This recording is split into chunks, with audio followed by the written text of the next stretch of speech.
Hello friends, स्वागत है आपका स्पर्श पीएससी के इस यूट्यूब चैनल में। दोस्तों, करंट अफेयर्स के इस वीडियो सीरीज में आज हम इस सप्ताह के राष्ट्रीय एवं अंतर्राष्ट्रीय परीक्षोपयोगी महत्वपूर्ण तथ्यों पर चर्चा करेंगे। इस वीडियो सीरीज में हम वीकली एवं मंथली करंट अफेयर्स पर चर्चा करते हैं एवं प्रश्नों के माध्यम से महत्वपूर्ण तथ्यों की व्याख्या करते हैं।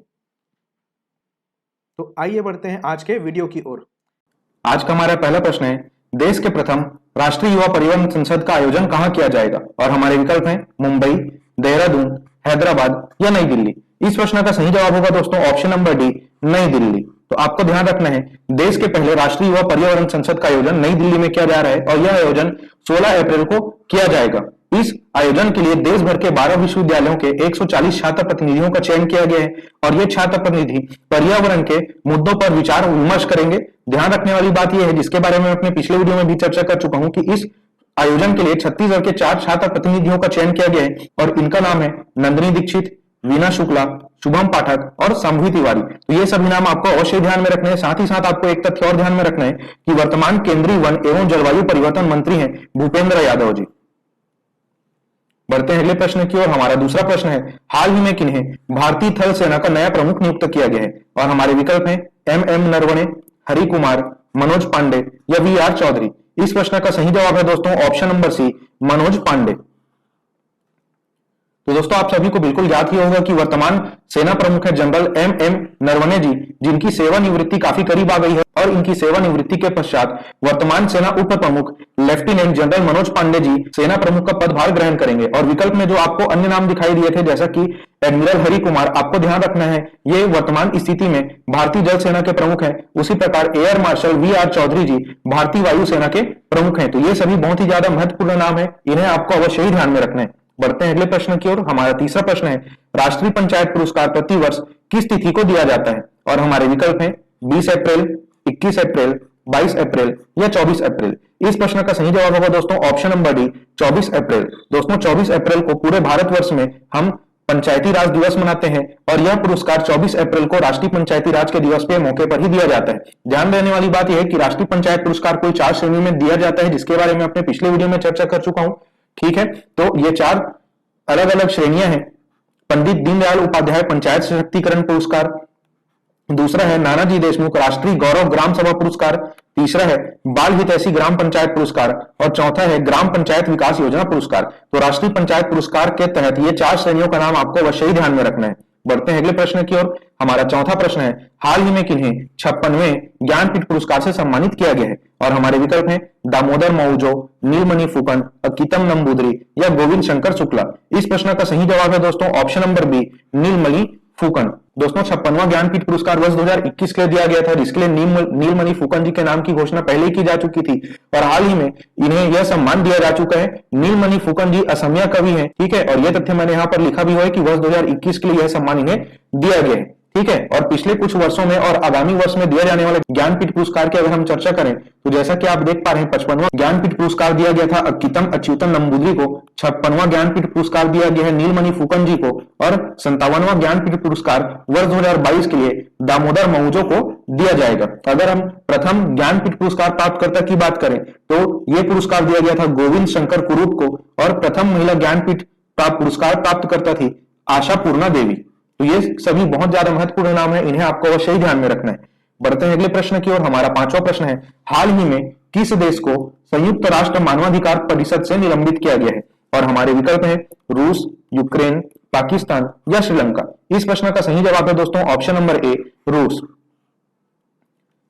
दोस्तों, रूस को संयुक्त राष्ट्र मानवाधिकार परिषद यानी यूएनएचआरसी से निलंबित कर दिया गया है और संयुक्त राष्ट्र ने यह फैसला यूक्रेन के शहर बूचा में हुए रूस के द्वारा मानवाधिकार उल्लंघन को लेकर किया गया है।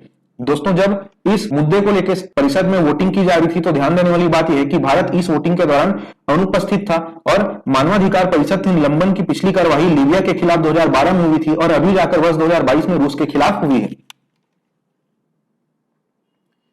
हमारा छठवां प्रश्न है, हाल ही में अंतरराष्ट्रीय बुकर पुरस्कार के लिए चयनित होने वाले पहले हिंदी उपन्यास का नाम क्या है? और हमारे विकल्प हैं the end game, Tom of sand, modern India या लियो कार्डिन। इस प्रश्न का सही जवाब होगा दोस्तों option number B, tomb of sand. दोस्तों, यह हिंदी उपन्यास लेखिका गीतांजलि श्री द्वारा अनुवादित है और अंतरराष्ट्रीय बुकर पुरस्कार के लिए चयनित होने वाला यह पहला हिंदी उपन्यास है। जिसका नाम टॉम ऑफ सैंड है। इस पुस्तक को मूल रूप से रेत समाधि के नाम से प्रकाशित किया गया था और बाद में इसे डेजी रॉकवेल द्वारा अंग्रेजी में अनुवाद किया गया था। क्लियर है। हमारा 7वां प्रश्न है, हाल ही में विश्व स्वास्थ्य दिवस किस तिथि को मनाया गया है? और हमारे विकल्प हैं 5 अप्रैल, 6 अप्रैल, 7 अप्रैल या 8 अप्रैल। इस प्रश्न का सही जवाब होगा दोस्तों ऑप्शन नंबर सी, 7 अप्रैल। दोस्तों 7 अप्रैल को विश्व स्वास्थ्य संगठन यानी WHO की स्थापना हुई थी और इसकी स्थापना की वर्षगांठ को चिन्हित करने के लिए हर वर्ष 7 अप्रैल को विश्व स्वास्थ्य दिवस मनाया जाता है। WHO की अगर हम बात करें तो WHO का मुख्यालय स्विट्जरलैंड के जिनेवा में स्थित है और वर्तमान स्थिति में WHO के महानिदेशक हैं टेड्रोस एड्रेनॉम गैब्रियेसस। ये नाम आपको अवश्य ही ध्यान में रखना है। बढ़ते हैं अगले प्रश्न की ओर। हमारा 8वां प्रश्न है, हाल ही में किन्हें पहले लता दीनानाथ मंगेशकर पुरस्कार से सम्मानित किया जाएगा? और हमारे विकल्प हैं सोनू निगम, अमिताभ बच्चन, नरेंद्र मोदी या आशा भोसले। इस प्रश्न का सही जवाब होगा दोस्तों option number C, Narendra Modi. दोस्तों आप सभी को ज्ञात ही है कि कुछ महीने पहले ही भारत रत्न लता मंगेशकर जी का निधन हो गया था, तो उनकी याद में उनके परिवार के सदस्यों के द्वारा लता दीनानाथ मंगेशकर पुरस्कार देने की घोषणा की गई थी और इसके प्रथम प्राप्तकर्ता बनेंगे भारत के वर्तमान प्रधानमंत्री नरेंद्र मोदी जी और यह पुरस्कार प्रतिवर्ष 24 अप्रैल को दिया जाएगा। बढ़ते हैं अगले प्रश्न की ओर। हमारा 9वां प्रश्न है, हाल ही में कोरोना का नया वेरिएंट XE भारत के किस शहर में पाया गया है? और हमारे विकल्प हैं दिल्ली, मुंबई, चेन्नई या कोलकाता। इस प्रश्न का सही जवाब होगा दोस्तों ऑप्शन नंबर बी, मुंबई। तो दोस्तों इस नए वेरिएंट का नाम आपको ध्यान में रखना है XE और यह हाल ही में भारत के मुंबई में पाया गया है। और दोस्तों सर्वप्रथम विश्व में यह वेरिएंट यूनाइटेड किंगडम में पाया गया था। दोस्तों और आजकल ऐसे प्रश्न प्रतियोगी परीक्षाओं में बार बार पूछे जा रहे हैं, इसलिए इस नए वेरिएंट को विश्व में सर्वप्रथम कहां देखा गया और भारत में किस शहर में यह वेरिएंट पाया गया, यह आपको अवश्य ही ध्यान में रखना है। बढ़ते हैं अगले प्रश्न की ओर। हमारा 10वां प्रश्न है, हाल ही में संयुक्त राष्ट्र द्वारा 2021 tree city of the world के रूप में किसे मान्यता दी गई है? और हमारे विकल्प हैं हैदराबाद, मुंबई, कोलकाता या ए व बी दोनों। इस प्रश्न का सही जवाब होगा दोस्तों ऑप्शन नंबर डी, ए और बी दोनों, यानी हैदराबाद और मुंबई दोनों को संयुक्त रूप से संयुक्त राष्ट्र खाद्य और कृषि संगठन तथा आर्बर डे फाउंडेशन के द्वारा 2021 tree city of the world के रूप में मान्यता दी गई है। हमारा 11वां प्रश्न है, हाल ही में नीति आयोग के राज्य ऊर्जा और जलवायु सूचकांक में कौन सा राज्य शीर्ष पर रहा है? और हमारे विकल्प हैं गोवा, केरल, गुजरात या चंडीगढ़। इस प्रश्न का सही जवाब होगा दोस्तों ऑप्शन नंबर सी, गुजरात।